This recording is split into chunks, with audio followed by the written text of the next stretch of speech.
What's up guys, Master Drex naman. So ngayon may vlog naman tayo tungkol dito. So ito yung passive crossover. So ituturo ko sa inyo paano i-set up to and paano ito gamitin. So ginagamit to sa mga output ng amplifiers na direkta sa speaker. So magkaiba to compare sa active na crossover. Yung active crossover is gumagamit ng 220 volts to 15 volts or depende sa input niya.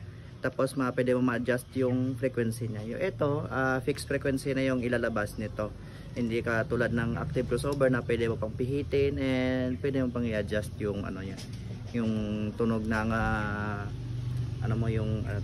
tunog ng mid mo, high mo and syempre ng lows mo. Ito, two-way to na passive crossover. So isang tweeter, ito yung pula and pula at saka itim. And yung blue and pula is para to sa low mid or sa speaker na mid transducer. Tapos ito yung input nyo. So yan, itong yung mahaba. So gagamitin natin to at isa-sound check natin to. So galing to kay OX. So shoutout kay OX. Nakita ko to sa bahay na So testing natin. So dito may dalawa tayong passive crossover. And ito yung gamitin natin Ito yung isa. Siguro ito na lang para mahaba yung yung cables natin. So sino ito? Two-way. Ito yung high niya. So ayan yung high and ito yung mid niya.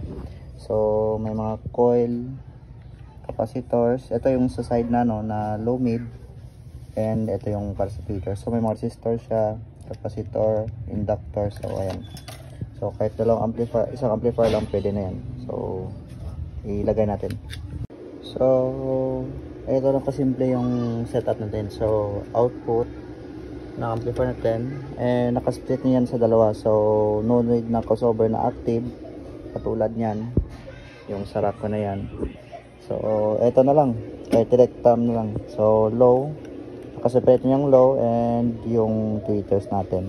So, may speakers rin sa labas.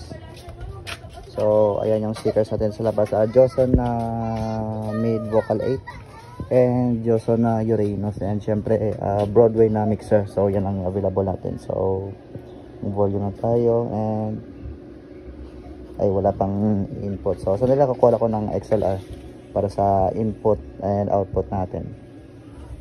So, ayan. Ito yung tweeters, tinanggal ko. So, mid lang yung mandar. Pero yan, walang tweeters na pumapasok. Vocals lang talaga. So ayan. Alikabok na nga. Bago ka kalabas lang. Alikabok na.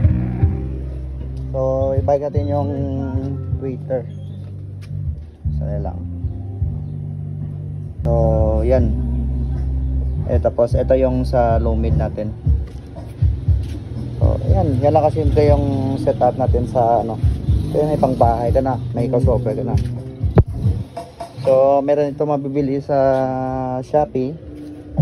Ayan, may mabibili ito sa Shopee pero ewan ko lang kung magkano. So ililink ko lang sa baba yung sa makabibili ito. O kay Broadway meron to.